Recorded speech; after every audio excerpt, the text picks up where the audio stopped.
Okay.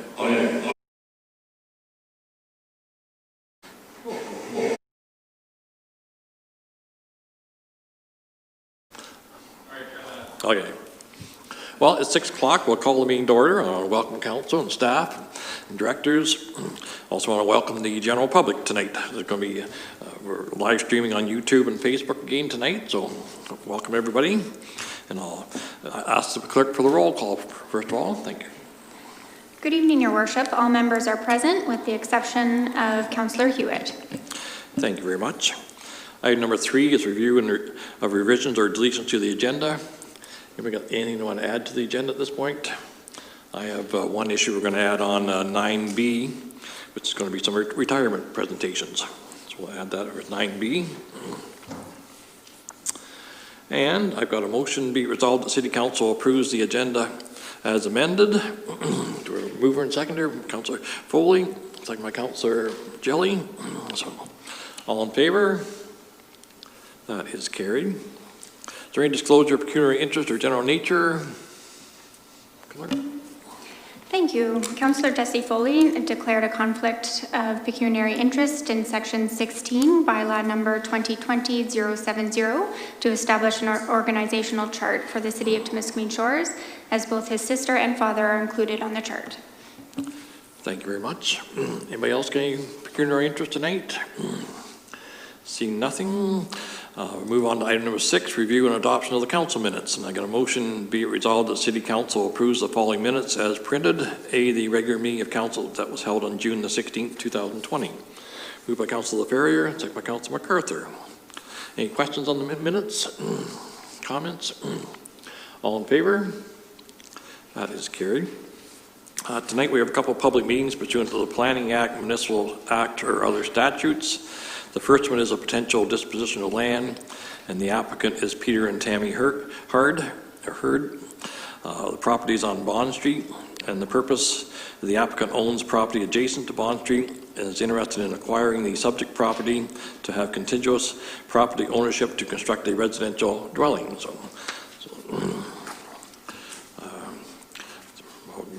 Go through this. The purpose of this public meeting is to present to council and the public details related to the proposed disposition of land being a portion of Bond Street. The meeting also allows the public to provide comments on the proposed disposition prior to council making a decision. So I now declare this to be an open public meeting and request the clerk, Logan Belanger, to outline the details of the proposed disposition. Logan? Thank you, Your Worship. So on the slides, we begin with some background for the application to purchase municipal land. So the application is from Peter and Tammy Hurd for the purchase of Bond Street, north of Dutton Street in Hellebury. They currently own vacant land adjacent to the subject property. They're looking to have ownership to construct a residential dwelling, and their intent is to construct their driveway over what is currently known as Bond Street. The application was circulated to staff and to the Ontario Northland Railway, or ONR, for comment. No comments or concerns have been received as of the date of the agenda publication. However, the ONR subsequently submitted a comment that they have no objections to the application or to the construction of a single-family dwelling, as the city has established setbacks from the rail corridor.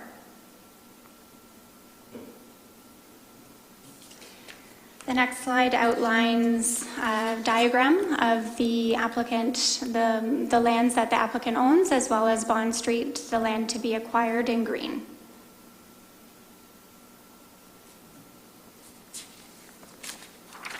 The next slide outlines the disposition of land in relation to Bylaw 2015-160.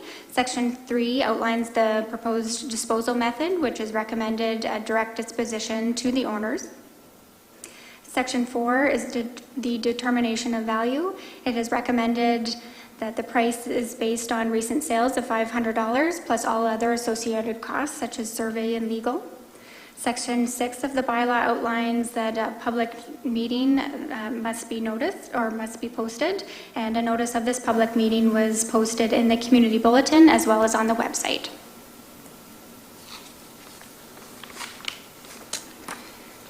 The next slide outlines additional information. A reference plan would be required for a legal description of the subject property, as well as adopting a stop-up and close-up bylaw.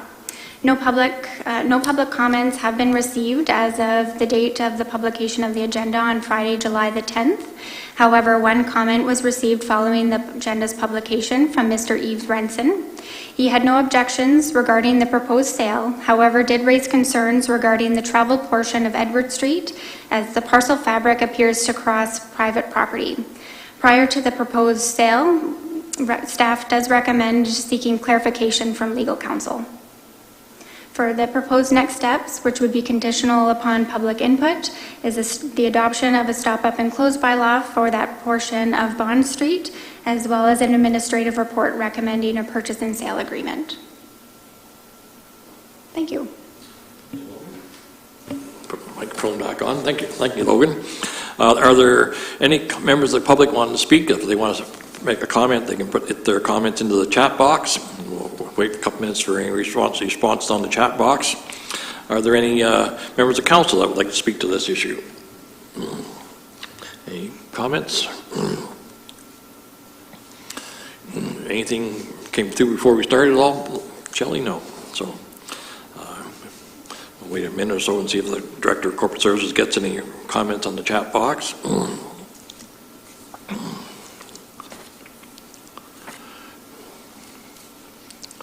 Hearing none, seeing none, we'll now declare this public meeting to be closed, and council will give due consideration to this application at a later date.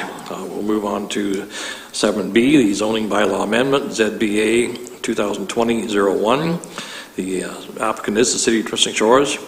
The purpose of the application is to amend the zoning bylaw to permit the erection of a swimming pool in the water yard, i.e. between the high water mark of a water body and a building. Section 4.1.8 of the zoning bylaw currently restricts the location of swimming pools to only the side or rear yard, side feet for waterfront properties. The amendment will prohibit pools to be located in a flood hazard constraint overlay. So the public meeting scheduled tonight is for one zoning bylaw amendment application. The Planning Act requires that a public meeting be held before council decides whether to pass a bylaw adopting a proposed amendment. The public meeting serves two purposes. First, to present to the council and the public the details and background to the proposed amendment. And second, to receive comments from the public and agencies before decisions are made by council. So I now declare the meeting to be open and to be a public meeting pursuant to Section 34 of the Planning Act. The zoning bylaw amendment application is to be heard this evening as zoning application ZBA 2020-01. The applicant is the City of Twisting Shores, and the purpose of the application is to amend the zoning bylaw to permit the erection of a swimming pool in the water yard and will prohibit pools to be located in a flood hazard constraint overlay. So Logan Belanger can present the application. Thank you, Your Worship. The first slide summarized the application as well as the purpose of the application is essentially to permit the erection of a swimming pool in the water yard, which is between the high water mark of a water body and a building. So the second slide provides some background on the zoning bylaw 2017-154, which defines a swimming pool as a structure constructed either in ground or above ground. Section 4.1.8 of the bylaw permits a swimming pool in any zone subject to the following: and a side yard or rear yard, providing that it meets the noted setbacks from the rear and side lot lines, as well as not within 10 meters of the high water mark from a watercourse. In addition, fences around swimming pools shall be provided in compliance with city bylaws. The next slide outlines the purpose of the amendment. The purpose of the application is to amend the zoning bylaw to permit the erection of a swimming pool in a water yard, which is between the high water mark of the water body and a building. Section 4.1.8 of the zoning bylaw currently restricts the location of swimming pools to only the side or rear yard, which is the street side of waterfront properties. The amendment will permit the location of a swimming pool for shoreline properties in water yards and not in yards that either abut a public roadway or are deemed inappropriate due to setback requirements and environmental constraints. The amendment will also prohibit swimming pools in a flood hazard constraint overlay or F zone, as well as in environmental protection EP zones. Lastly, the amendment will provide provisions that will aim to mitigate potential impacts on shorelines and environmentally sensitive features. A planning analysis was completed for the property, or for the application. The proposed amendment includes provisions to limit development in environmentally sensitive areas and flood hazards, while permitting pools in the water yard where such features and constraints are not present. Impacts prescribed provincial interest as a result of the proposed amendment are not anticipated, and as such, the proposed amendment is consistent with the provincial policy statement. The growth plan for Northern Ontario was also reviewed, and there's no conflicts with the growth plan. The proposed amendment limits development within the flood hazard constraint area, and therefore conforms with the policies of the City of Temiskaming Shores official plan. For additional information, there is a statutory public notice period for a zoning bylaw amendment application. And so notice of this public hearing was advertised in the Temiskaming Speaker on June 24th in accordance with the statutory notice requirements of the Planning Act. The application was circulated to municipal departments, agencies, and to the public. To date, there has been no concerns or comments from municipal departments, and there have been no public comments received to date. Thank you. Thank you, Logan. If there's any members of the public wanting to speak on this issue, they can input their comments into the chat box if they've not already done that. And we'll ask council if they've got any questions or comments. Let's just, Councillor Whalen. Yeah, thank you, Your Worship. I'm not opposed to this. I'm just wondering where it came about. It references the application, but it doesn't say where the application came from. Is this just house cleaning we're doing? And my second question would be, so do we know if every lot that this might be applicable to has a high water mark associated with it? Logan, or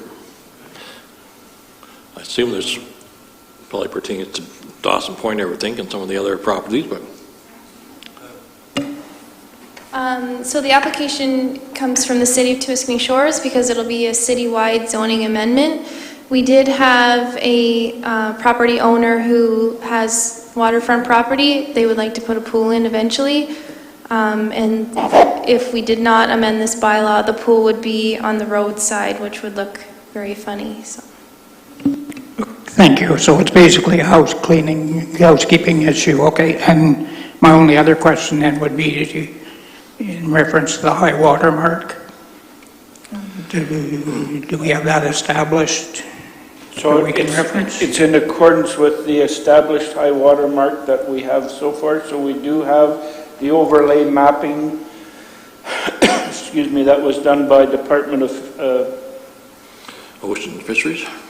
Either Fisheries and Oceans or Public Works Canada. I can't remember the exact one. But we do have, so it's in accordance with that flood mapping overlay. I know there has been a lot of discussion lately about updating the floodplain mapping given the flooding of the Ottawa River, and a lot of the communities along the Ottawa River are pushing the federal government to update the floodplain mapping, but it would be in accordance with the existing floodplain mapping that we have. So we do have that mapping that overlays on the lot plans, so we would be able to determine to make sure that they're not within the floodplain. Okay, thanks. Like I say, bringing the bylaw up to current, I don't have a problem with that at all. The only reason I ask about the high water mark is because I did participate in the build in another municipality, and the clerk of the day didn't have a clue what the high water mark was, so I just don't want to open up a barrel of worms, but if we have it registered, then we're good. Okay. Yeah, so we do, and we reference it regularly. Yeah. Okay. Other comments? Councillor MacArthur? Yeah, so this is new, and this does not affect anybody today. Like you did say, there was a family maybe wanting to put one on the other side, but they haven't got an application in yet. So this is kind of putting the horse before the cart. making sure that everything's, the Ts are crossed and the Is are dotted, so we don't have any questions. Right, thank you. Okay. Any other comments? Any comments on the chat box at all? So, we're good? If there's no other comments, I'll declare this portion of the public meeting to be closed and advise that council will give due consideration to the comments received tonight on this issue. So, we now have the first question and answer period. Is there any questions for council on the question and answer period at all? Shelley? Probably not. So, okay. And I believe Jim is here to make his presentation on the recreational master plan. I think Matt has maybe gone to bring him out. So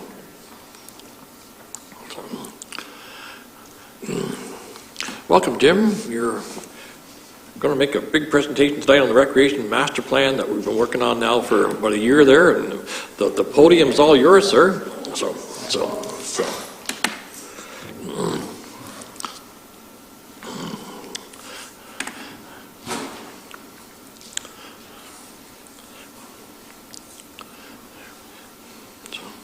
This is probably the first presentation we've had in council chambers since COVID started, so we're rearranging things a bit there. We're doing things a little bit differently, but Jim may have his back to the camera for the public, but at least they'll be able to see the presentation and actually hear all his comments there as well. So, okay. Welcome, sir. Hope you had a good trip from the East Coast. Thank you very much. Thanks for having me this evening. I'm just going to test this quickly to make sure I understand how it goes forward and backwards. It goes like that. Whoop. It goes back. It's a little sensitive, I think. Okay, I gotcha. Okay, well, thank you, Worship. Thank you, councillors, staff, and everybody for having us here this evening. We've been working on the Recreation Master Plan, as you know, for several months, working with students, working with residents, working with user groups that use your facilities, working with the people that operate those facilities, in an effort to develop a parks and activities network for the city. This obviously, since you've become amalgamated, it's a new way to look at how we rationalize and invest in our park facilities and the activities that go within those facilities. How do we support them? What do we have to do to support them? What are the assets that we need to ensure we're providing as we go forward over the next 10 years? So the two kind of key messages there is, one, that we are an amalgamated community and we are for the first time looking at the network of facility assets within that context. And the second thing is that it's smartly set as a 10-year window, because after 10 years you will have to have a relook at this. You are for the first time going to have a rationalized network, and then from there you're going to invest in it. After 10 years it will be time to have another look at it and move forward from there. What I will do this evening is I will spend about 15 to 20 minutes going through a slideshow presentation up on the screen. We converted this from the program that we use this afternoon. If there are errors, and there are a few, I will apologize. I'll stop. I'll let you know we screwed up. And we'll brush them over as quickly as we can and then move along. So I think we have it set that it will work pretty good. Before I begin, I guess we do have to say new conditions that we're developing a master plan under. We haven't developed a master plan under conditions like this before, obviously. I have to say amazing. Really, really surprised with the amount of people that took time out of their lives to help us develop the master plan. We would expect to get probably about 150, 200 people to come out to a large public meeting. We had events that had over 2,000 people in the end show up to participate in. So absolutely wonderful, some very exciting conversation. Some of it was very active, some of it was very interesting. All of it was helpful, and we were able to use everything we learned in putting together the master plan. So I will go through the slideshow, and again, I apologize. What do I point at? At you or directly at the screen? Wow, very godlike. You have a number of wonderful assets to begin with. We know that some of the issues with some of your park assets relate to more of the in-neighborhood stuff and establishing the type of network we should develop close to people's homes. But you have wonderful assets. Your trailways, your waterfront areas are just magnificent.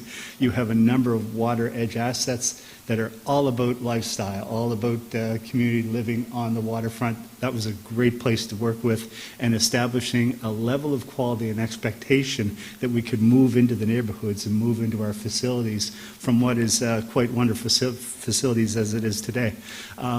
You have arenas that are extremely well cared for. These are not new arenas, obviously. They've been very well maintained. Capital investment has gone into to the point where you've probably kept facilities longer than a lot of people would have kept facilities, and they're still in very, very good condition. But mindful of that, we want to look beyond these facilities into the future, and we've set a platform for thinking about that a little bit. Our mandate was to ensure that we had parks and activities delivered on a year-round basis, and it was under this statement here, to develop a rationalized network of indoor and outdoor facilities and activities that meets residents' needs now and into the future. Future is a little different thing than right now for a few reasons. One, we have a changing demographic, but we have economic development pushing on that demographic to try to force change, try to force a different benchmarks in our demographics. So we're working with two possibilities. One is that we are moving toward that change and making sure that we have facilities and activities that meet that change when it gets there. So this plan, as much as it is a recreation master plan, is a really big piece of economic development. Three things that people look for when they move to a community: parks, schools, jobs. Parks and schools are interchangeable. Jobs is down there somewhere, right? Having jobs in the community. So these are important components of economic development, having good facilities. And we've said since the very beginning in working with residents that this plan is as much about economic development as it is about recreation. Move forward here. Our master plan followed a 5-step process. You can easily see these numbered up on the screen here. It's platform development, which is an understanding of all of your existing assets, their condition, and their readiness to meet what residents would like to have for a recreation product within their neighborhoods and communities. We moved from there into consultations. We did surveys, worked with user groups that are delivering products and programs and facilities, and worked with residents at an initial basis to find out what's going on, what do they like, what do they want to see. Then we moved into broad community consultation, normally face-to-face. We did it online. Shocking results. We brag about them everywhere. The best we've seen in this city or bigger cities anywhere that we've worked with so far since this new change. Moved on to developing a modified network and then a master plan. What our intent is tonight is, as we go through this, is to give you some of the broad strokes of the master plan, so when you have an opportunity to read it sometime over the next 2 weeks, you can read it, you'll understand where the broad strokes are, and you'll see that the detailed pieces that are in that plan come from the broad strokes I'm going to talk about briefly tonight. As I said, we had great consultation. I do want to spend time on this because I've been bragging about this all over Canada. The consultation sessions that we had were extremely well attended. We had really great little Facebook Live sessions set up. You can always tell the radio guy, right? He doesn't know the camera, knows the microphone. But some of the fantastic, I had to get that in. Some of the fantastic numbers is our survey numbers. Just initially, we had 383 people off the gate within just a few weeks responding to our public survey, which is very good numbers just out of the gate. Reached out to all your community groups that are providing programs. They all responded. 100% of them responded with good information to us. Our first online session, we were surprised that we had 323 people show up to that session, and that was, we were developing a format for how to build a network. Our next session was, let's look at that format to make sure it makes sense, and development themes that we would build the master plan under. We had 1,601 people show up to that, and within a few days we had 2,831 people go look at the video of the session and provide us comment between that and the first session. So tremendous, tremendous turnout. As I said, if we did a broad public session, we might end up with somewhere around 200 people. So this was very, very well attended. It was very well done by the residents. We did go back to the user groups just to review how we were approaching facility development over the next 25 years. 95% of them were able to come back to the second session. Apologies from the two groups that couldn't make it. They just couldn't make it that time. But everybody else came, everybody else participated. So really, really great participation. Shockingly good participation. So when you see the residents out there that participated in this, you know them, thank them. They did a magnificent job. I'm going to speak about three things over the next about 15 minutes to wrap it up. I call it wrap it up, but it's going to be a little bit long-winded. But these are the broad strokes under these three categories. We're going to talk about people, talk about the places that they are active in, and talk about the program, the implementation program, moving forward in the Recreation Master Plan. So the first one about people, you are 9,920 people last census, which I think is the 2016 census is the one that we're using here.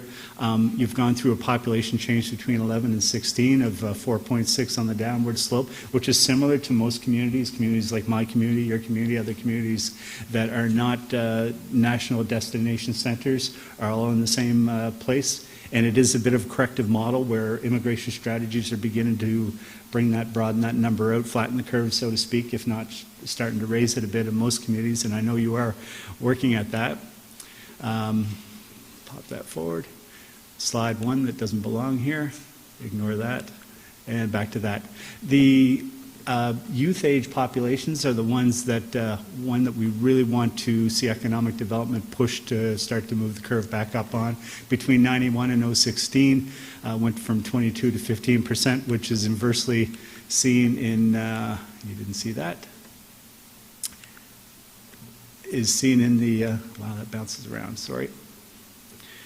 Let's just look at them all together. If you look at the top center image that is there, you'll notice that the age of people that are giving birth, having children, has dropped at the same time, and your senior populations are beginning to rise, and we see projected to be 32% of the population by 31. Why this matters to us is two things. One is we look at these numbers and realize that our recreation amenity, as much as it is about recreation, needs to be powerful social entity at the same time. Facilities, places that are intended to provide sport and recreation to people must also provide a sense of social gathering, because that is going to be something that brings our mature population into our parks, ensuring that we have good trail infrastructure in our park spaces, which you already have, but extending that character to some of our other parks. Places to sit, meet, greet, activity spaces, emerging sports, things like pickleball. We want to build those into our park spaces to ensure that our maturing populations are really enjoying our park spaces. They're already doing it now, doing it almost 20 hours a day here, just making sure that we even make it a more contemporary and modern recreation platform for them.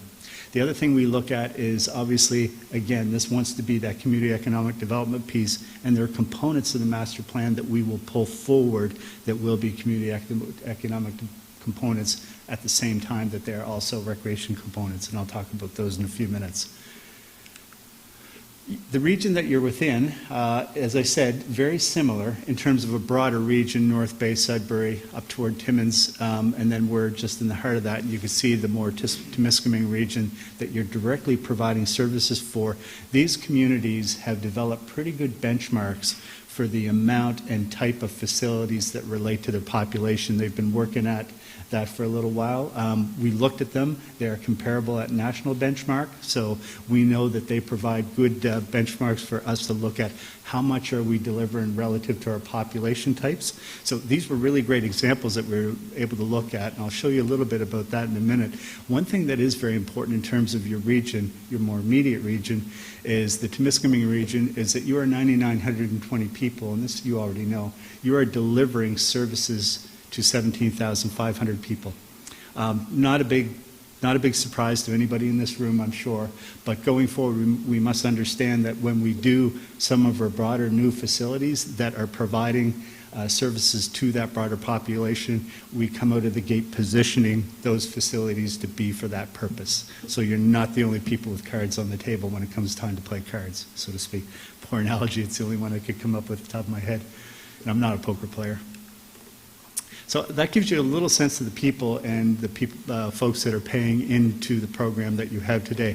Places, and this one's going to take a few minutes and is kind of interesting. We looked at all of your facilities and all of the assets within those facilities and the programs and activities that are happening there. You folks are doing absolutely great, and we can see that in the people that provide programs, ball, hockey, softball, soccer, other groups, activities, really like what you've provided for them. They're very, very happy with what you have. We need to look at what it is that they need in the future and make sure that our facilities align with that. And for the most part, you're in very good condition with just a couple of modifications here and there, but mindful that we will have need for further facilities someday. So we're actually looking at New Liskert Diamond, just a database of what's there and the facilities that are there. Go down to Hellebury, you can see North Cobalt there as well. So this is just the background of information that sits up there today. The way we look at this is we provide comparables to other Canadian cities that are within the same type of demographic position as you and cultural position as you. And these are what we call banners. We call them banners because they look like banners for no other reason. But what we do is we benchmark these across. When you read the report, you'll notice comparables of how you are delivering recreation assets to other communities. And I won't speak to all of them, but I will speak to a few of them that are highlighted, that I'll highlight here. Marinas, you are way over delivering. No surprise, you're delivering one marina per every 3,300 residents within the city. That becomes important when we think of use for one thing, but more important, tax base that supports the maintenance and operation of these facilities. So in a case like this, the report does recommend, which you've already done, moving back to a 2-marina setup, but modifying the existing marina to work for human use craft, different types of craft, and working with the downtown and park and around Haileybury to create that powerful lifestyle type destination around that type of craft and waterfront. Another one is community halls. We've looked at your numbers on halls, and you see you're delivering at one every about 14 or 15,000 residents compared to other cities in the area between 25 and 40,000 residents for each one. So we do have recommendations in the report to how to address halls going forward in the future. So again, these are just benchmarks for various types of facilities, parks, curling rinks, that kind of thing, to see how you compare to others. When you read the recommendations in the report, you'll see that they come from benchmark analysis and what groups they think they actually need. A few more that are interesting: indoor rinks, playgrounds, and diamond ball fields. You can see we also talk about pools, skateboards, rectangular fields, which is your soccer fields, basketball courts, go into multi-use courts and tennis courts at the same time. But your indoor rinks, your playgrounds, and your diamond fields become a little bit interesting. If you look at your indoor rinks, you're delivering indoor rinks at about, your 2 rinks, at about 1 per 5,000 residents. So nationally speaking, rinks are generally delivered about 1 to 10,000. When you get numbers that are pushed down a little bit, there's one of 2 things happening.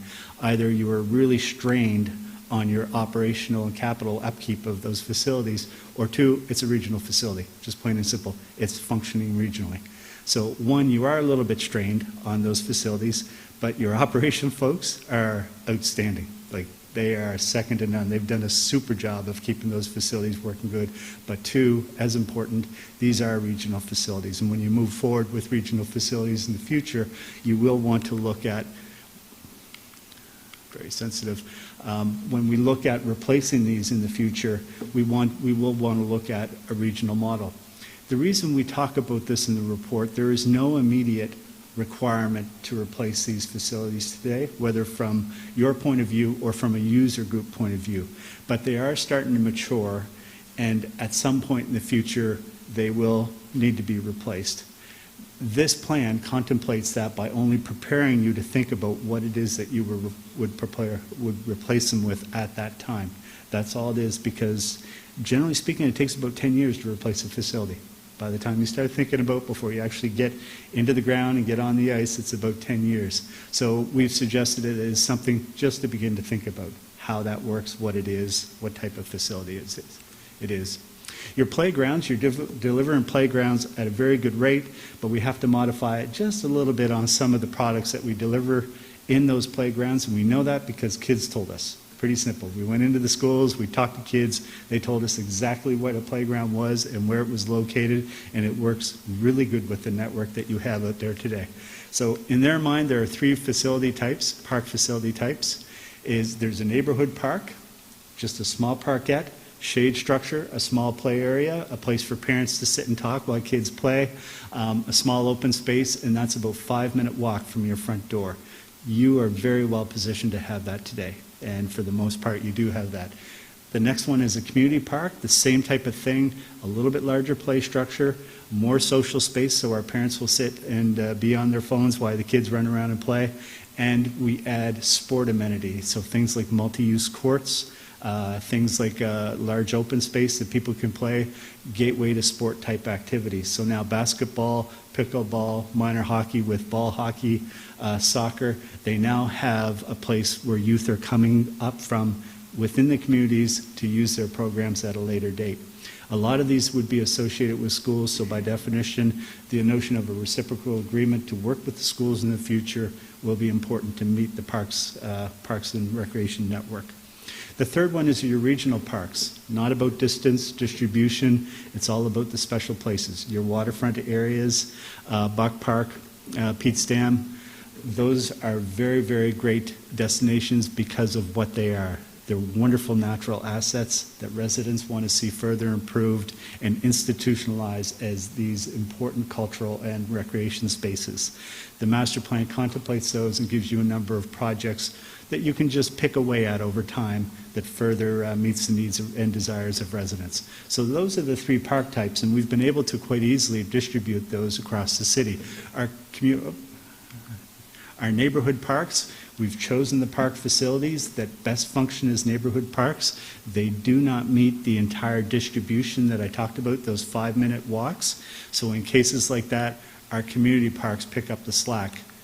So our community parks can also function as those neighborhood parks while being those larger sport access facilities close to our home. So between those two, distributed across the city, you'll see them in the master plan, you'll see what's designated for those park facilities, and you'll see as you're already investing capital monies into those parks, as you're upgrading those facilities, just upgrade those to the projects that are within the master plan over the next 10 years. So what you're doing, just keep doing, but just focus your investment to meet the needs of this network.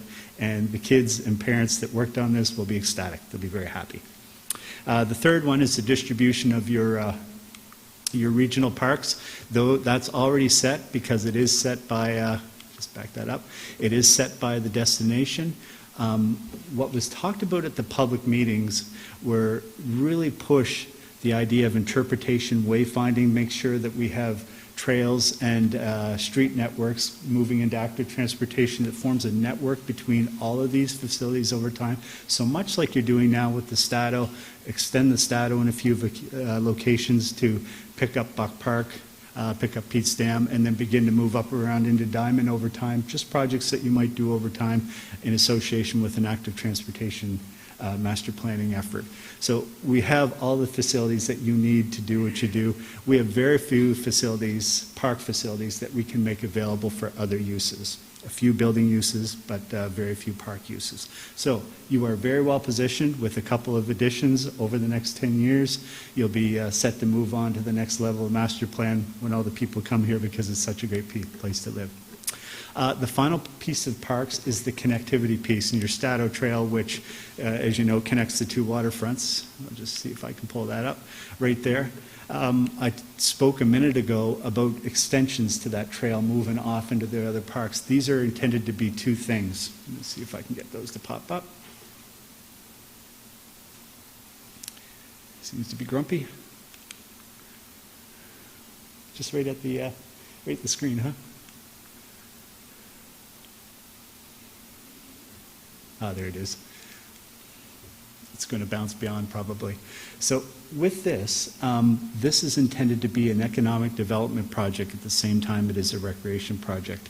As residential development evolves in your downtown and waterfront areas and single family develops in areas outside of the core areas of the city, we would like you to consider I would say we, the residents of the city, would like you to consider expanding the Stato to a more natural corridor. We know there are street and trail corridors that work with it now within the already developed areas, but expand those out around to pick up greenway corridors that function as recreation, function as ecology, able to handle and treat stormwater at the same time that you're able to move through them with your families, and provides a connectivity between all your major regional parks.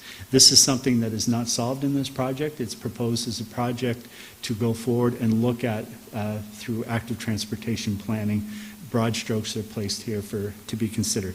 So this becomes a network. It's physically attached as a network, and it is broad throughout the entire city. So now we have one cohesive series of products connected all with a human-friendly network of getting around. One piece that was talked about being very, very important, again, is an economic development piece as well as a trail piece was, and this is an old project, I think has been around a few times, was talked a lot about at the public sessions, was making from Riverside Center, making a trail connection that goes across the river. And we know that needs to be two things. One, it needs to be a good trail connection for sure. But there are other ways to get across there. The second thing is that it wants to be something that is a signature piece for Temiskaming Shores, that it is on the marketing piece for the city. It is an economic development tool. Wow. It is an economic development tool.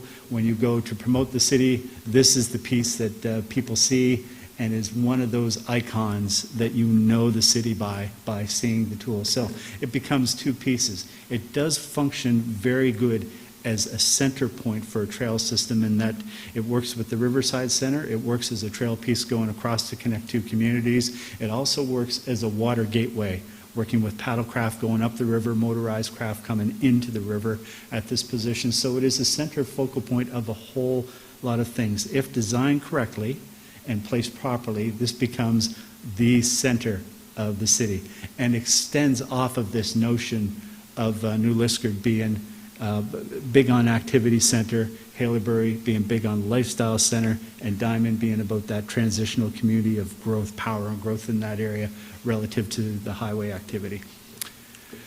That you'll read a little more in the report, but we want to show you that a little bit just so you knew what it was that we were talking about. The final piece that I'm going to talk about in terms of assets, park assets, is your diamond fields. You have a very, very powerful softball program that goes on here. It's even getting more powerful. It's collective. They work together, and they do. It's the one group that absolutely needs to have new facilities considered over the next 10 years. So we began to explore the notion of just going up above the beach park, the land where the ball fields already are, looking at expanding the ball field use, again, for the purpose of recreation and economic development, that we want to bring tournaments here. We want to support them to be able to fill hotel rooms as many weekends as they can with their ball tournaments and provide them with a good, solid venue to play their sports at. Again, this is probably the only group that had need for an additional and collective facility. Beyond that, most of the groups are in relatively good condition with some modifications to the existing facilities or jockeying around of schedules. So that gives you people and places. The final thing I'm going to talk about, and I'll go over this just very briefly, is the implementation program. And this is something I want you to hear a bit before you read it in the report, so you know where the ideas, how they came forward from the master plan and went into the report. Also, when residents read it, they'll know a little bit about it. They've worked on it a fair bit, but they'll have a sense of it as well.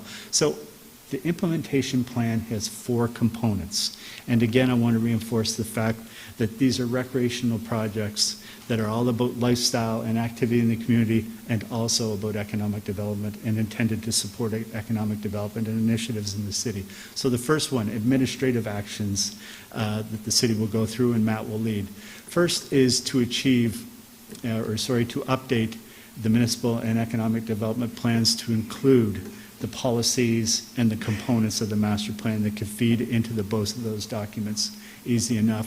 The second one is to achieve the mandate, acceptance with you, pass along to provincial and federal groups that this is our intent, that this is our themes that we're going to develop our community under, and we're going to work aggressively with recreation, activity, and economic development to push growth within our community. The third one is make messages to the regional leadership, people outside the city that do use your facilities, areas that are either unincorporated or incorporated elsewhere that are using your facility, that in the future you're going to be looking toward regional facility models, much like most cities are doing today. So not a new model at all, but very effective.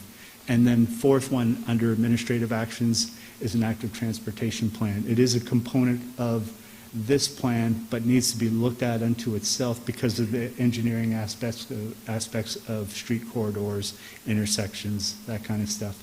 And a good active transportation planner will think more about how you create safe environments than build new environments. They're going to work together, and a good plan should not be as expensive as what you may first think.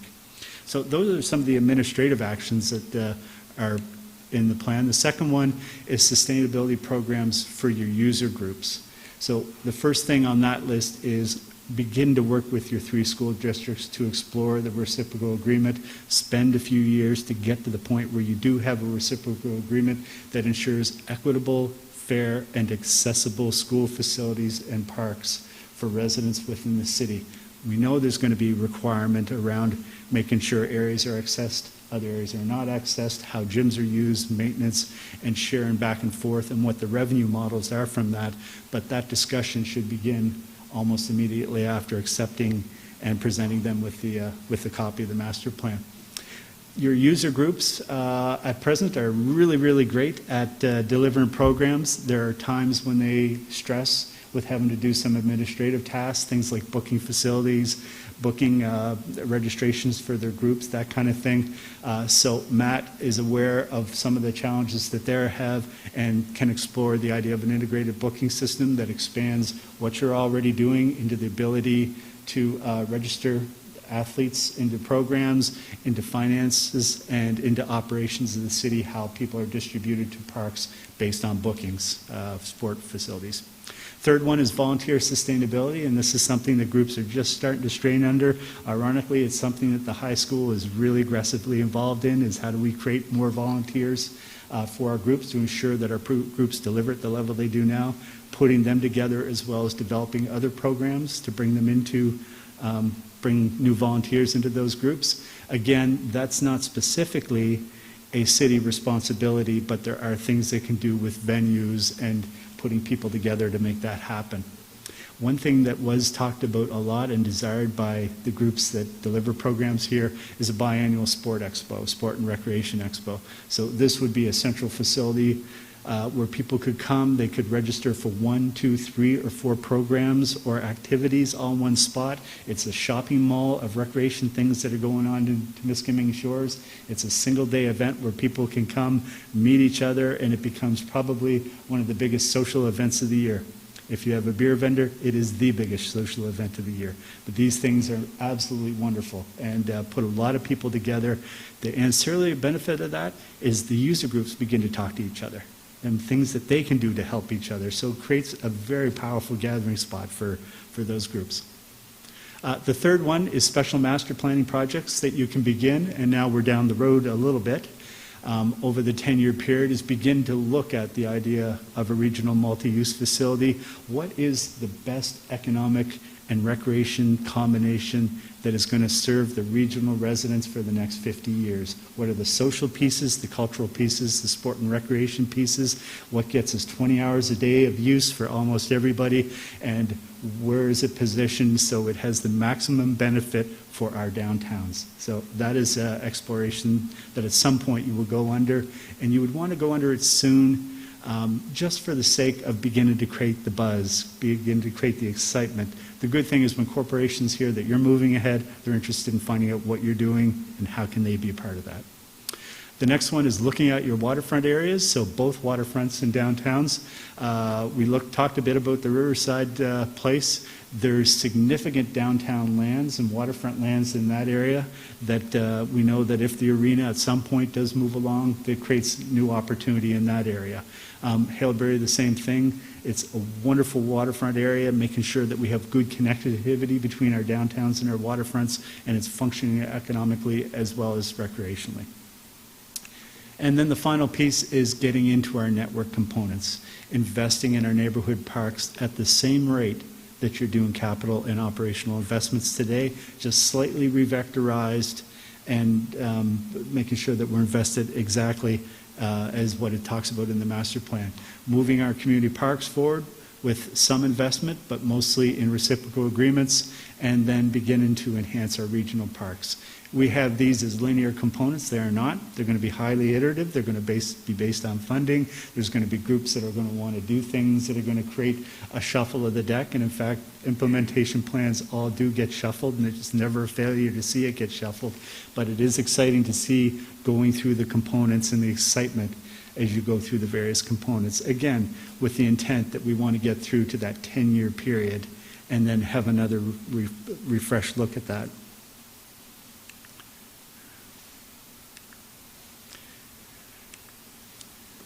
The last thing I want to touch on before I let you beat me up a bit and ask some questions is there's two things I want to just bring up quickly. One, we do have to thank the residents. They showed up big time to help us out with developing the projects, came up with really great projects and ideas for us to consider in the plan. Nobody asked for anything more than what was possible. There's no big budget attached to this. There's no massive numbers that are looked at, and any numbers that are proposed in the master plan that might be larger than you might be surprised by are economic development initiatives that would involve multiple partners getting together to do something that is for the good of the community. So really have to thank the residents for showing up, and also have to thank our committee. Our committee was outstanding. The mayor led us, the deputy mayor worked with us as well. Matt and Paul and city manager also was with us. Really great group to direct us and worked with us. They worked with us during the public meetings, and I think it was very exciting to go online and find these people sitting there to be part of the public meetings. So this was great, and I thank you guys for doing it. And of course, Matt did a tremendous, Matt's gone, oh, there he is. Matt did a tremendous job keeping us on track and leading us through that. And of course, got to thank you for taking the initiative to look at a project like this. It's not a scary project. It's a carefully organized project. It's organized over a 10-year period and intended, again, for you not to go anywhere beyond where you're already at today in terms of investment unless regional development occurs that brings more tax revenue, or we strike regional agreements that modifies the way we approach some of our facilities and some of our activities in Temiskaming Shores. So with that, I thank you very much, and Your Worship, thank you for your time. And thank you, Jim. You got time for some questions, eh? So, councillors, questions? So, comments? Councillor Whalen? Yeah, I have a couple, if I may. I don't know if you want to answer them. Matt maybe want to hop in. Just quickly, as we become more active, more people walking, more people cycling, do we concentrate it still on neighborhood parks, or should we be looking more at community parks? for the walking component?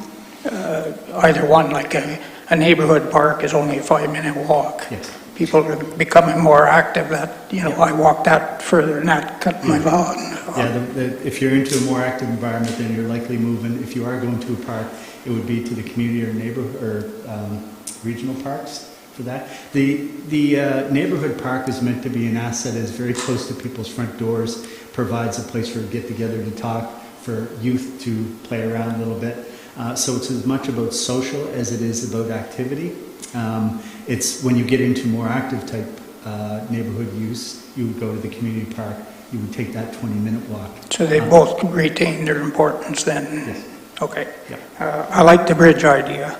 I just wanted to throw that out there, because we have discussed it. Yeah. The other question I had, and it's simply looking from an immigration point or attracting people, is we have 20 parks now. We have 0 dog parks. Yes. Do we have any parks that are stealing from each other that we should consider should the topic of dog parks come up? Because I have had people actually ask me that, and it's the last thing I would have thought of. But Your Worship, the question is a very good question. We've designated 2 park spaces. One, we have a good park space in Halebury that can convert It's an existing non-use space that could convert over to a dog park. You see that in the master plan. The second one is looking down toward the waterfront area in New Lisker to see can we identify a space in there. Two challenges with that is dog parks like to be more open now than what they used to be, less about fences. We know that's a challenge on the New Lisker waterfront. It's going to be a little less in the area chosen in Haileybury. So there are 2 park locations. Plus you do have an informal dog park presently. So. Thank you. Other questions? Councillor Farrier. Sure, why not? Thanks for your presentation. It was awesome, and the one thing I totally agree with you is the people that live here. We have the best community in Canada, if not the world, and they support everything that happens. It was really interesting to look at the slides where we compare, where we are with, a number of other communities, and clearly I think it's probably a benefit, of amalgamation, where individually 3 municipalities were trying to do a number of those things, and we kind of adopted those. A couple of challenges. We do have a declining population, which is, we talk economic development, we talk regional presence throughout, that through the presentation. It's something that, challenges us every day. And the regional facility approach, totally agree. The challenge is getting everybody on board. And, we can talk about the arenas, and clearly what's happened is a number of municipalities around us are closing their facilities. So we are becoming a regional aspect for delivering those services by default.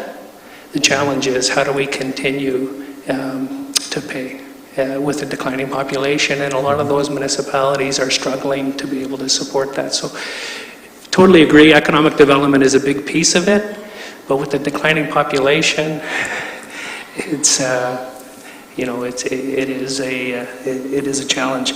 I love the piece about the river crossing. It is something that needs to happen. Really like the idea of really making it a centerpiece. And the reciprocal agreements with the school boards is such a simple idea, really. Those assets are here.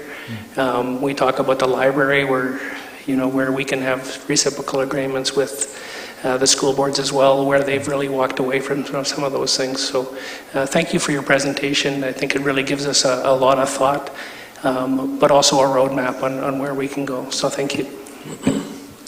Thank you, Jeff. Other comments? So I know for the people living in Diamond Township, this Daddle Trail does go up there. We're going to amend that map there to show going May Street and going up past the research farm and going up through Grove subdivision there. So we've got to amend that map to show that. And we're just looking at the connecting link somewhere between the Pool Fitness Center and the May Street to go up through that way, and also go down from here down through to the southern end of the district here as well. So any other comments? Matt, do you have any comments at all, or so? Chris did. Yeah. So just for timeline purposes, so for council's benefit and the public who are listening today, so Jim is working on finalizing his report. Our committee's providing some feedback in the next couple of weeks, and we'll also be circulating the draft report out to council. If there's any input that you guys would like to provide, we'll get that back to Jim in about 2 weeks' time. He'll finalize the final draft, which will be presented to council at the August 11th meeting. From there, we're going to look at probably doing first and second reading of a bylaw to adopt the Recreation Master Plan, but then give ourselves another month to go back to our user groups and go back to the public and talk about that plan. And then at our September 15th meeting, do third and final reading and the actual final adoption of the Recreation Master Plan. So we're about, about 2 months process from now. but it's not something we need to rush through. We want to make sure that we had a lot of, as Jim mentioned, a lot of public engagement and good positive feedback and input, and we want to make sure that the public also has some time to digest what's in the final report and final plan. And so that's sort of what we're looking at right now for timelines. Any other comments? If not, Jim Scott, Trees Planning and Design, doing an excellent job so far, Jim. Appreciate all your work there, so thank you very much. So, now we're going to move on to the second 9B. There's a couple of retirement presentations, and I'm going to start with Tim Utley, our fire chief. He's going to be retiring on September the 2nd, following a 30-year career with the City of Temiskaming Shores and the former town of Hillbury. Tim has spent the past 12 and a half years as our fire chief, appointed on October the 23rd, 2007. So prior to his appointment as fire chief, Tim served in many other roles there: a fire prevention officer, a training officer, chief building official, bylaw enforcement officer, municipal health and safety officer, community emergency management coordinator, and general welfare administrator and full-time firefighter. So Tim's been on the fire department for a long time. So he's done an excellent job as fire chief and the emergency management coordinator, and I think council and our residents and all of the firemen really appreciated his time and his service that he's done to this community there, and I want to wish him a great retirement there.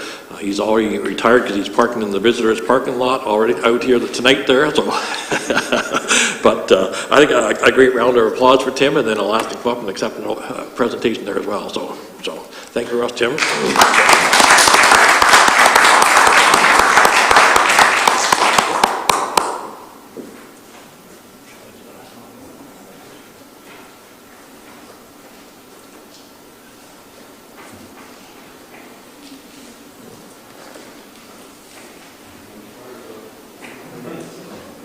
Due to physical distancing, it's a little difficult to do this. I'll put the present here for Tim, and then I'm going to offer the podium here to say a few words, and say the words as long as it doesn't get too long.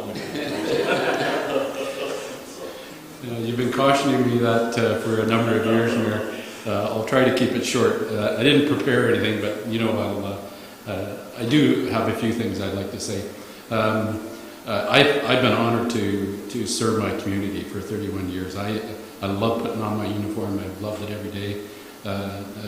It's full of excitement, obviously, and I'm extremely proud over my career of 31 years, but especially the last 12 as fire chief, or 13 as fire chief, to really, I'm proud of our volunteer firefighters for the dedication they have towards their community and the fire department and their brigades. It's amazed me every day, and it's made my job extremely easy. We know as children growing up, most children think that when they grow up they want to be a firefighter. It's a dream they have. Well, I've lived my dream, and it's been an excellent career. I have a ton of people that I could thank for moving my career along. Certainly John Brown is one. He's the one that brought me into the fire service. Dan Getche, James Smith, who pushed me to my management skills forward and helped me in my career. And I've served about 6 or 7 councils, and although we've never always agreed on everything, I'm certainly pleased and proud of the councils that I have and with you as well. You've always supported our volunteer firefighters and given them the tools they need to be able to serve their community, and I can't thank you enough for the support that you have given them and you've given me. So thank you very much, and I look forward to now moving to my family life and spending time with them. Thank you. Oh yes, thank you. No, go ahead, sir. I appreciate it. So when the city amalgamated, and we amalgamated the fire department, Bill Bowman was our first chief, and he was presented with the first badge, Temiskaming Shores Fire Department badge. And when I was appointed chief in October, Mayor Pace at the time presented me with the first original badge, and I'd like to relinquish that to the mayor, and hopefully he would be presenting that to our next fire chief, who will be Steve Langford, and I thank Council for that. Yeah, thank you very much.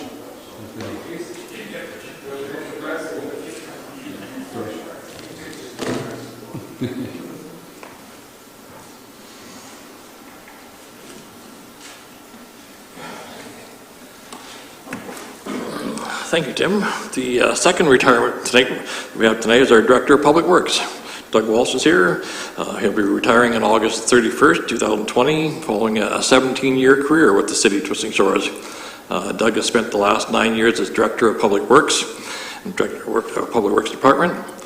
He was appointed on August the 4th, 2011, and prior to this, he was the Director of Public Works for the former town of Hillbury from 1995 to 2003. And Doug's also got a vast amount of background experience, having worked for the Ministry of Environment and the Ministry of Labor as well. So he's, and Council have really valued his expertise, and a lot of issues that come up there, and a lot of discussion over the years there in different public works committees and council, that we really valued your expertise and your opinion on some of the matters that we had to deal with there. So I want to thank you for all your effort and all your time spent with the city there, and hope you do enjoy your retirement as well.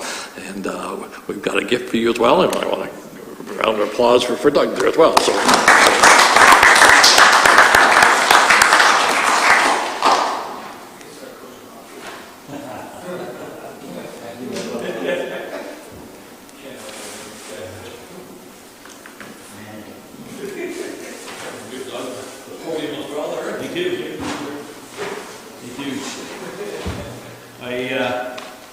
Speak as eloquent as the fire chief, so I have prepared a couple of notes for myself. Mayor Cade, through you to the current members of council and those that I have served in the past as well, our city manager, my co-workers and the residents of Temiskaming Shores. It's been an honor to be able to return home after having been away for 7 years to serve as the Director of Public Works, and it was April of 2011, not August. To July 2020. Hard to believe that 16 years has passed since amalgamation, and we still struggle at times to become a unified community, all for one and one for all. And I will tell you, the first thing that I did when I came into town, for those that remember the sign at Radley's Hill, New Liskard and Haleberry, 9 years, 2 months, and 7 days ago, those came down. And not one person has ever asked what happened to them. I wish we could do that on the south end. I cannot and would never take full credit for seeing a number of projects through completion over the past 9 years, but I will mention the likes of the looping of the Haleberry and North Cobalt water distribution systems to ensure that the people in the south end had adequate and reliable water and fire protection. That was a project that took over 20 years to finally complete. Or the reconstruction of Elm and Latchford Street, both well overdue, and most recently the completion of the New Liskard and Diamond water systems to again provide clean, safe drinking water to that area of the city, and to enable the developments that you'll see today and those into the future. The start of an annual roads rehabilitation and renewal program also received the needed support of council and will hopefully continue, because I know our residents will attest that there are still many kilometers of roadway that are in dire need. Well over $40 million in capital works in the past 9 years, and a full equipment replacement schedule has made the work more efficient and more effective and more enjoyable for those that are out there day in and day out in all kinds of weather conditions. And that's the staff that I worked with and had the good fortune to be able to direct. Succession planning and knowledge transfer has always been high on my priority list. And given the opportunity to surround myself with good people over the past 5 or 6 years, they've been willing to learn, and I've now worked myself out of a job and into retirement. Now, having spent over 26 years in public service and travel being out of the question for the time being, I look forward to the next 2 volunteer positions or roles that I'll fill. The first being the chair of the Board of Governors for Northern College, working with a group of 16 fellow governors and the incoming new president, which we hope to be able to introduce to you in the very near future. And the second one is probably the one that I will take the most, not so much pride, but look forward to the most, is becoming one of those armchair inspectors that have helped me greatly in assisting me through my duties and directing our public works crews as they go about their work day by day. To the public works crew, I hope that they're able to keep up the good work. To Chris and the City Hall staff, keep the ship afloat. And to Mayor Kidd and Council, best of luck in your future deliberations through the balance of your term. Thank you very much for the opportunity to serve the residents of Temiskaming Shores.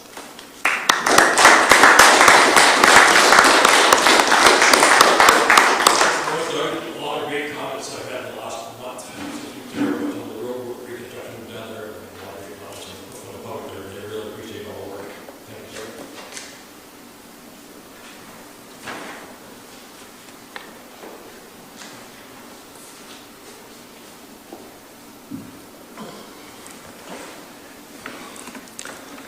Okay, carrying on.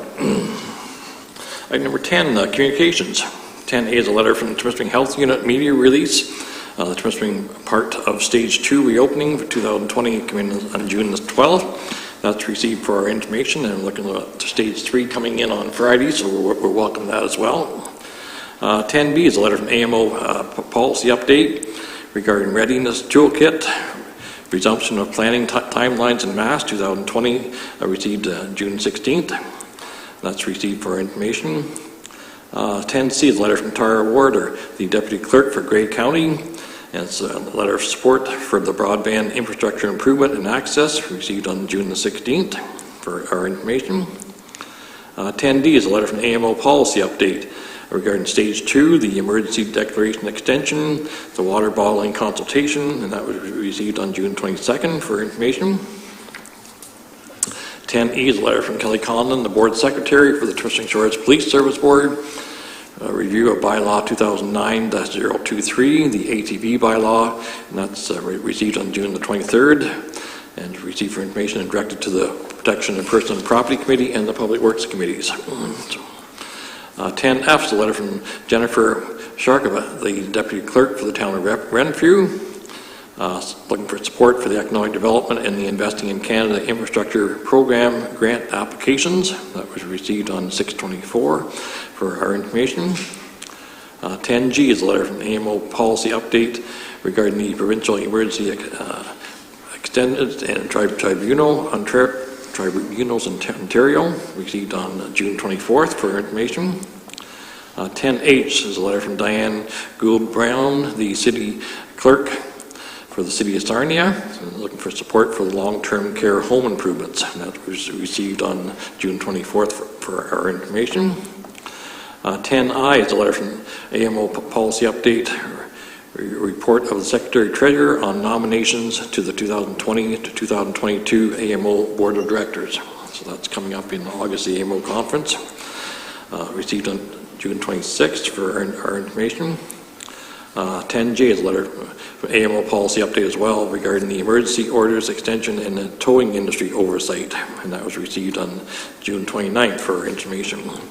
And 10K is a letter from Jennifer Astrologo, the Director of Corporate Services and the Clerk for the town of Kingsville.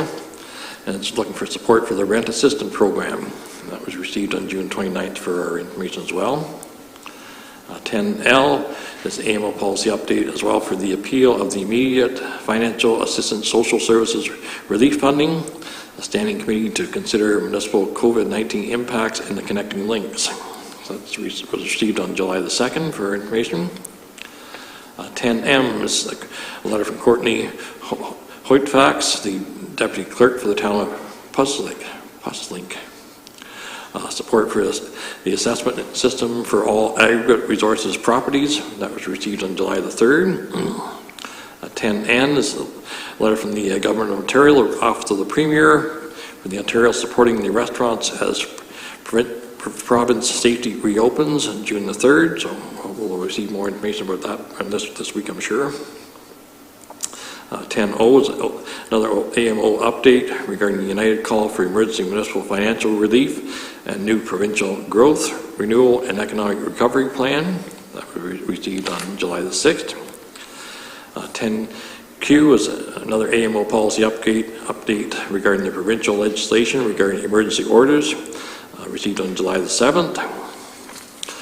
10Q is another AMO policy update for the federal economic statement and initial analysis of Ontario's omnibus COVID-19 recovery legislation received on July the 8th.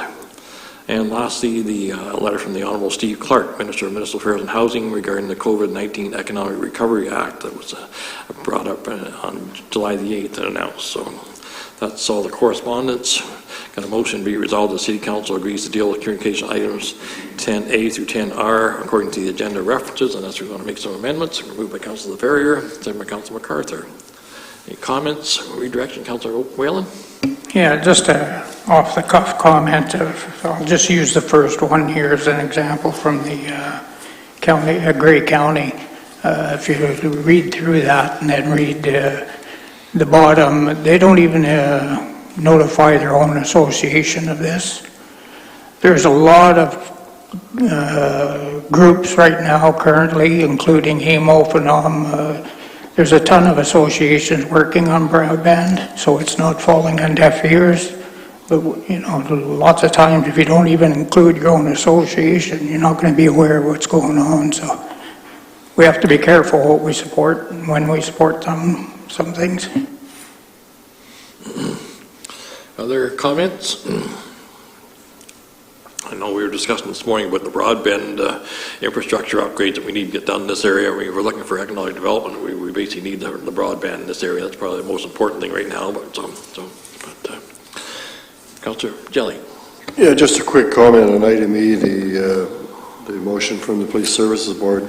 That came about as a result of some complaints about ATVs in the roads. And we think it's time that we take a good look at ATVs. They are a very popular sport these days. So we wanted to move on to public works and protection of property. We also discussed and would like to somehow include public sessions here because there is a off-road vehicle group out there. And I think this is something over the winter we should work on and get a determination on where they can and can't be used safely. Yeah, we don't want them being used in the skateboard park. For sure. No. So, any other comments? I'll call the question. All in favor? That is carried. Item number 11 is the committees of council, the community and regional. I got a motion to be resolved the following minutes be accepted for information. 11A is the minutes of the Temiskaming Shores Police Services Board meeting held on January the 13th, 2020. B is the minutes of the Temiskaming Police Services Board meeting held on June the 22nd, 2020, and 11C is the minutes of the Temiskaming Transit Committee meeting held on May the 22nd, 2020. Mover and seconder, Councillor Whalen, second by Councillor Jelly. All in favor? That is carried. Item number 12 is the committees of council, the internal departments. The motion reads, be it resolved the following minutes be accepted for information. A, the minutes of the Public Works Committee meeting held on May the 27th, 2020, and B, the minutes of the Corporate Services Committee meeting held on June the 10th, 2020. Moving and seconder for that motion, Councillor Foley. I got to look over the monitor to see you there. So, seconder, Councillor Ferrier. So, any comments on that two sets of minutes? All in favor? That is carried. Are there any reports by members of the council tonight? So, Councillor Whalen? Or who else first? Councillor MacArthur. Go ahead. Yes, thank you very much, Mayor. I have three reports this evening. First of all, from our Recreation Director, Matt. The City of Temiskaming Shores has been able to open a number of recreation facilities for modified use as we have moved through the province of Ontario's reopening plan. Currently, all three beaches within the city are open for unsupervised swimming. Buck Park Campground is open for camping and two marinas are open for boaters.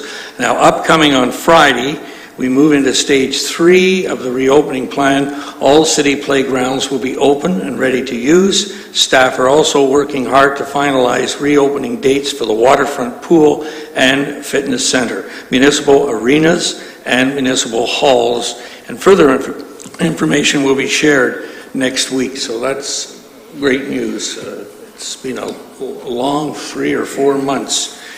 Next, I have a transit financial report from the city manager, Chris Oslin, and it is to the entire committee, which I chair. Please see the report for the month of May. Here are the highlights. Our revenues are down by $78,689 due to no fares being collected for part of March, all of April, and all of May. There is no way to recover this loss unless we receive support from the federal provincial governments. We started collecting fares June the 2nd, $2 per person, and full fares in July. Our contract with Stock is underspent by $11,985. He contacted the reviews of Stock's invoicing and determined they have not amended their invoicing to reflect the CPI increase for 2020. There's also a discrepancy in the month of March. We're only charged for 22 days, but should have been charged for 26 days. And he has provided the information to Sylvie at Stock, and we should see an amended invoice for the month of June. Our materials and supplies line is overspent by $35,390.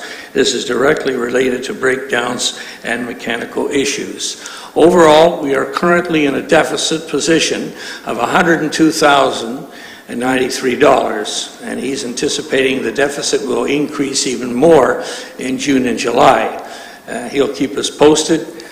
Sometimes you have to give reports you're not really happy with, but you know what? We did our due diligence when the virus struck, and hopefully we'll get back on our feet and things will change. And that report and our next meeting's coming up in a few months, or maybe 2 months, on that one. And thirdly, I just thought I'd pass this along. This is from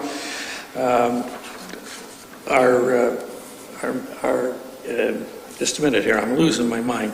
Dr. Glenn Cornell, Acting Medical Officer of Health, Chief Executive Officer, no comments.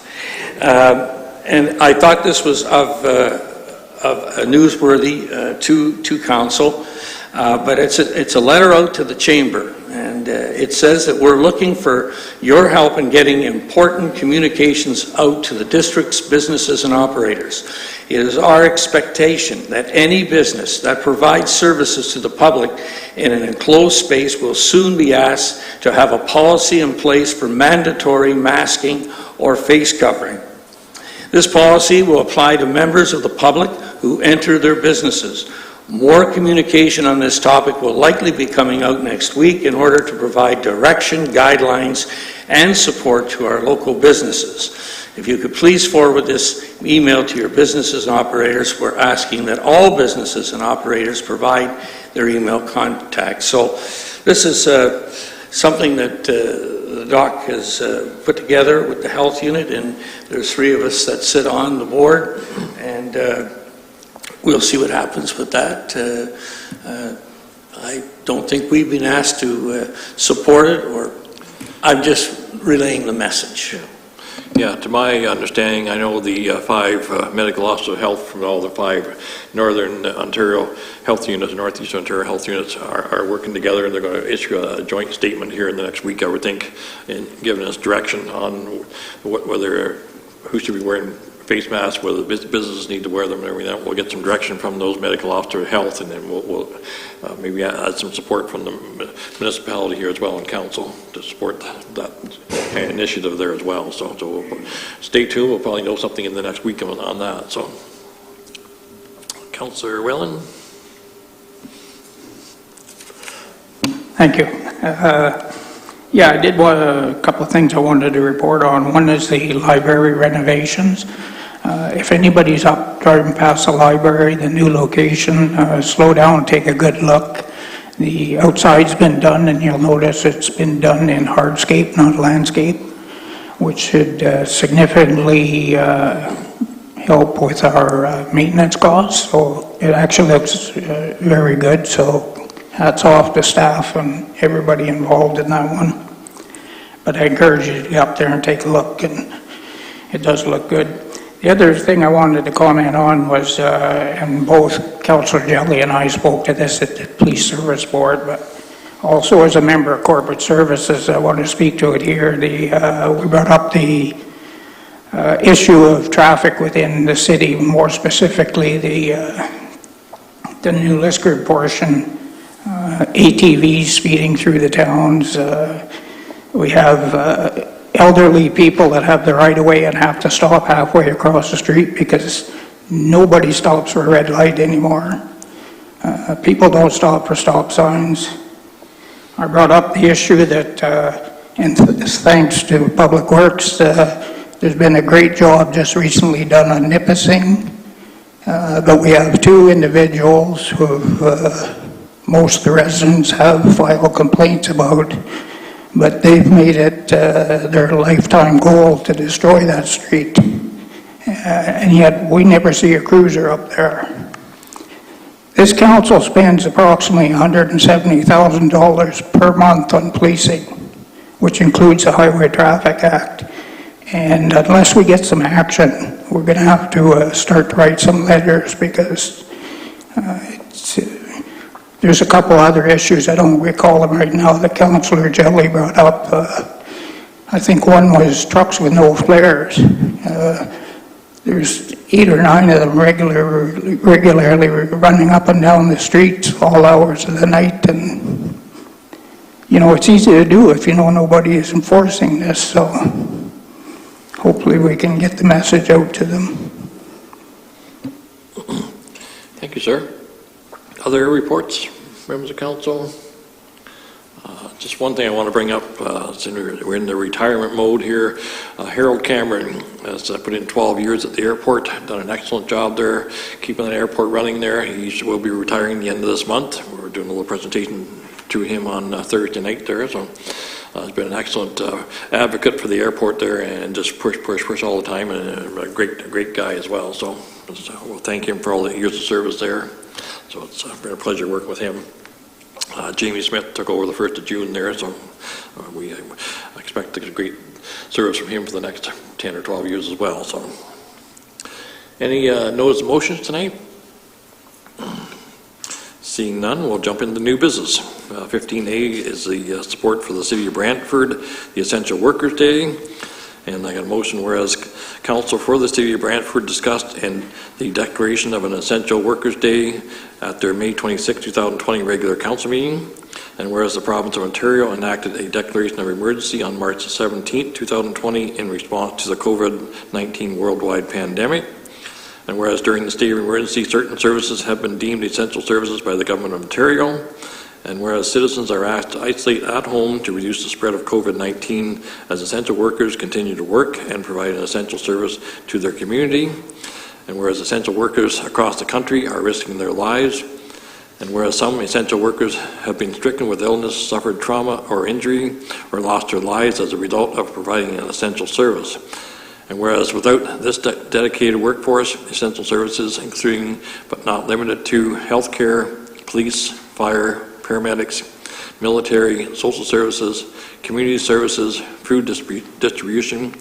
agriculture, postal and delivery services, education, security, transit, financial services, hospitality, commerce, manufacturing, construction, maintenance and repair, waste management, sanitation services, the government and administrative services would fail to function. And whereas our community owes a profound debt of gratitude to every single essential worker who ensured our community could continue to operate. Now therefore be it resolved, the Corporation of the City of Twisting Shores hereby supports the City of Brantford's resolution by enacting as follows. A, that March 17th be proclaimed as by the Council of the Corporation of the City of Twisting Shores to be Essential Workers Day in the City of Twisting Shores. And B, that the clerk be directed to provide a copy of this resolution to the Honourable Anthony Rhoda, MP, Nipissing Temiskaming, and John Bantoff, MPP, Temiskaming Cochrane, to respectfully request the Government of Ontario and the Government of Canada formally declare March 17th to the Essential Workers Day to honour all the essential workers who sacrificed so much during the COVID COVID-19 pandemic. And C, a copy of this resolution be provided to AMO, FCM, FNOM, and ROMA. So, we're going to move for that motion. Councilor Ferrier, second by Councilor Jelly. So, any comments? I think it's great. How could we forget St. Patrick's Day? Beautiful.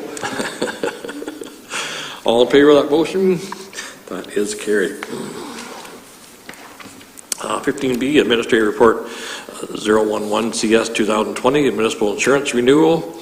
And I got a motion to be resolved that council for the City of St. Stars acknowledge receipt of a memo 011 CS 2020 for information purposes. So we're moving to seconder, Councilor Jelly, second by Councilor Foley. Comments? All in favor? That is carried. 15C is memo 012 2020 CS, the deeming bylaw for the Niven Street South, the vacant parcels. And I got a resolution, whereas the owners of parcel 20385 and 20386 would like to merge lots on title through the adoption of a deeming bylaw in compliance with the Planning Act in order to create one property with one roll number. And whereas the owners have acknowledged that registration of the pending deeming bylaw on title will be at their expense. Now therefore be resolved that the council for the City of St. Stars hereby direct staff to prepare the necessary bylaw to deem lot 10 and 28 on plan M143NB, parcels 20385 SST and 20386 SST to no longer be lots on a plan of subdivision. And further, the council directs staff to prepare the necessary deeming bylaw for consideration at the July 14, 2020 regular council meeting. So moved by Councilor Whalen, second by Councilor Jelly. All in favor? That is carried.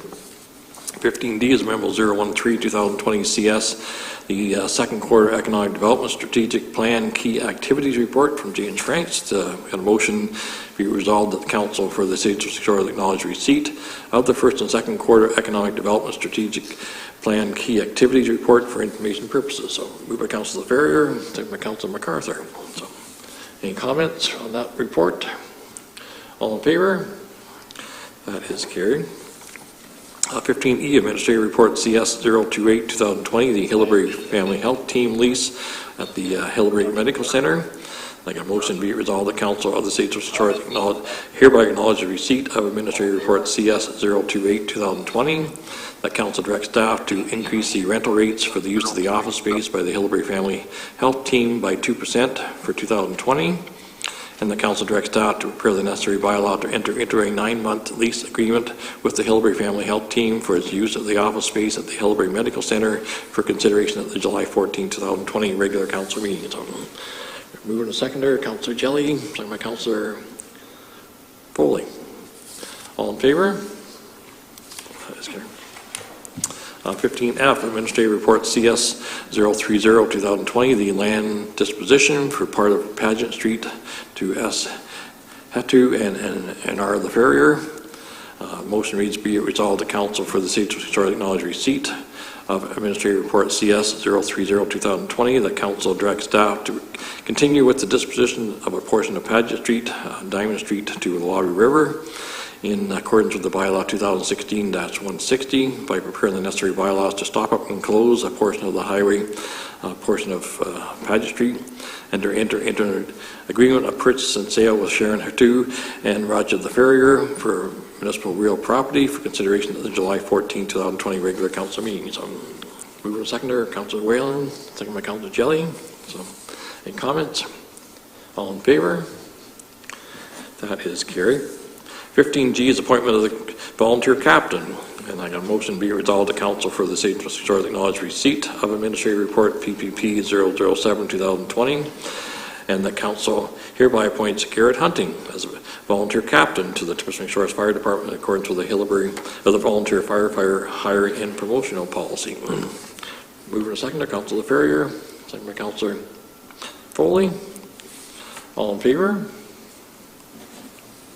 Comments? Yes, sorry, go ahead. No, the only comment I was going to make is just to publicly thank Garrett for stepping forward and filling in that position. Yeah, I think with Steve Langford moving up to be the fire chief in a matter of months, and And it's just sort of a stepping stone there as well, so that's, we wish Garrett well there in that position. So, 15H, Memo 014-2020, PW, the encroachment agreement for 367 Sutherland Way. And I got a motion to be resolved, the council for the City of Shores acknowledged receipt of Memo 014-2020 PW, and the council directs staff to prepare the necessary bylaw to enter an encroachment agreement with Skyline Real Estate Holdings Incorporated at 367 Sutherland Way to permit the construction of 2 staircases. And the encroachment agreement be registered on title to the property at the owner's expense, and shall bind any successors and assigns for a period of 20 years with an annual fee of $50. So, moving a second of that motion, Councilor MacArthur, second by Councilor Foley. Any comments? So, all in favor? That is carried.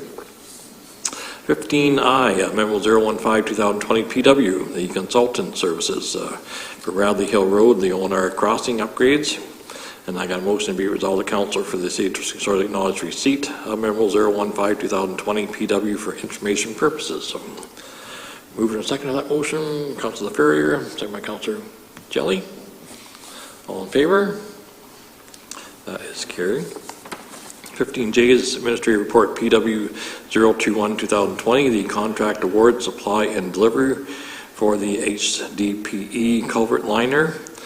Motion reads, be resolved, the council for the City of Shores acknowledged receipt of Administrative Report PW 021-2020, and the council directs staff to prepare the necessary bylaw to enter an agreement with Connex Waterworks for the supply and delivery of a 2,100 millimeter diameter culvert liner in the amount of $41,400.92 plus applicable taxes for consideration at the July 14, 2020 regular council meeting. So, moved by Councilor Jelly, second by Councilor MacArthur. So, all in favor? That is carried. 15K, Seniors Community Grant Program. A motion be resolved, the council for the City of Shores acknowledged receipt of Memo 008-2020 RS. That council directs staff to prepare and submit a funding application to the Seniors Community Grant Program funded by the province of Ontario. So, Councilor MacArthur, thank you, sir. Oh, you want? Oh, yeah. It's going to be second by Councilor Jelly for the 2 seniors. All in favor of that motion? So, that is carried. 15I, Administrative Report RS 008-2020, the arena room lease agreements. And I got a motion to be resolved, the council for the City of Shores acknowledged receipt of Administrative Report RS 008-2020. The council approves the draft lease agreements, including with the Administrative Report RS 008-2020. And the council delegates authority to the Director of Recreation to execute these lease agreements for rooms within the Don Shepperton Memorial Arena and the Shelley Herbert Shea Memorial Arena. So, moved by Councilor MacArthur, second by Councilor Ferrier. All in favor?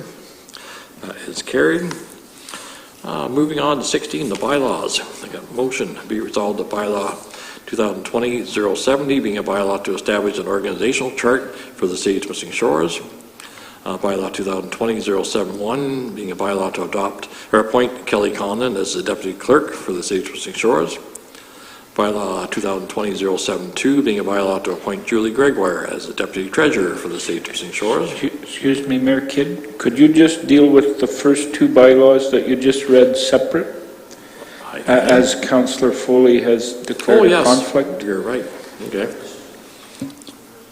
We'll just deal with the We'll eliminate 071 for now. Is that the one we're looking at, or was? No, Councillor Foley, I believe, is declared on bylaw 70 and 71. Okay, we'll deal with that.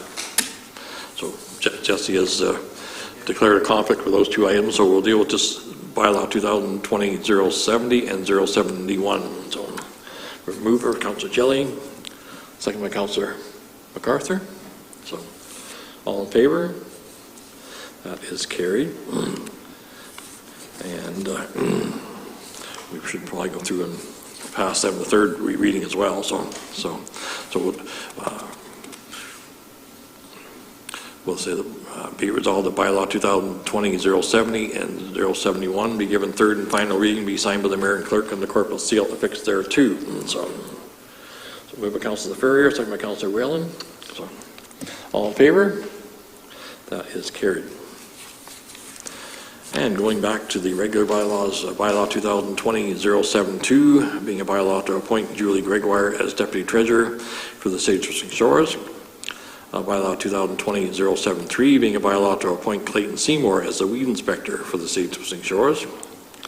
Bylaw 2020-074, being a bylaw to designate any plan of subdivision or part thereof that has been registered for 8 years or more, which shall be deemed as not a registered plan of subdivision for Niven Street South, the roll number 54-18-030-012-002.05 and 54-18-030-012-002.04. Bylaw 2020-075, being a bylaw to enter into a 9-month lease agreement with the Hillbury Family Health Team for the use of the office space at the Hillbury Medical Center.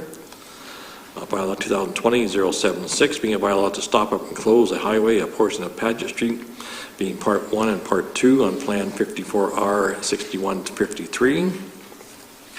Bylaw 2020-073, being a bylaw to authorize the sale of land to Sharon Hetu and Roger the Farrier, being Part 1 and 2 on Plan 54R61-53. Bylaw 2020-078, being a bylaw to enter into an encroachment agreement with Skyline Real Estate Holdings Incorporated, roll number 54-18-030-004-031.61, is known as 367 Sutherland Way. And lastly, bylaw 2020-079, being a bylaw to enter into an agreement with Iconex Waterworks for the supply and delivery of a 2,100 millimeter diameter HDPE culvert liner pipe to the City of Twisting Shores. These bylaws be hereby introduced and given first and second reading. So, moving by Councilor MacArthur, second by Councilor Foley. All in favor? That is carried. And moving on, bylaw, be it resolved that bylaw 2020-072, 073, 074, 075, 076, 077, 078, and 079 be hereby given third and final reading, be signed by the mayor and clerk, and the corporate seal affixed thereto. So moved by Councilor Ferrier, second by Councilor Jelly. All in favor? That is carried. Scheduled meetings. We have the next one set up for Tuesday, August the 11th, 2020 at 6 p.m. And the first meeting, we're going back to regular schedule, and for September is September the 1st, so at 6 p.m. So, yes, Chris? If I could just on the schedule of meetings, so as of August 4th, City Hall will be open for the public, and with the Stage 3 reopening, we will be allowed to have people come and attend council meetings in person. I believe it's council's wish, at least we've discussed at some of our committees, that the live stream of our council meetings will continue. I know it's been very well received by the public, and so we will continue to live stream those meetings. We will have to limit the amount of people, so in the next little while, Logan and I are going to look at how we can accommodate people in the council chambers while maintaining social distancing. But our hope is for the August 11th meeting that if there are those who wish to attend in person, that they would be able to do so. We may be looking at certain regulations at that time and certain precautions, and we'll keep everybody informed on that. But I know that the live stream has been very popular, so our intention is to continue that and provide that as an option for people. It would be our preferred option, but there are people that I know who like to attend in person to see their council during the meetings, so our hope is to have that available again on August 11th. Yeah, with it opening up to gatherings of up to 50 people, we probably maybe can't accommodate 50 people in the council chambers, but we may be able to accommodate 25 or 30 easily enough. So okay, good. Thank you. Second question and answer period. Anything on the chat box? No questions tonight. So there's no closed session. It's a quarter to 8. We got a confirming bylaw. Be it resolved that bylaw 2020-080 being a bylaw to confirm certain proceedings of the Council of the Corporation of the City of Twisting Shores for its regular meeting held on July the 14th, 2020, be hereby introduced and given first and second reading. Moved by Councillor Whalen, second by Councillor Jelly. All in favor? That is carried. And second last motion, be resolved that bylaw 2020-080 be given third and final reading, be signed by the mayor and clerk and the corporal seal affixed thereto. Moved by Councillor Ferrier, second by Councillor Foley. All in favor? That is carried. And motion to adjourn at whatever time that is now, 7:43. Moved by Councillor Jelly, second by Councillor MacArthur. Thank you, gentlemen. All in favor? We're adjourned. Thank you. And thanks to the public for joining in tonight, and thanks Brad for doing all the technical work.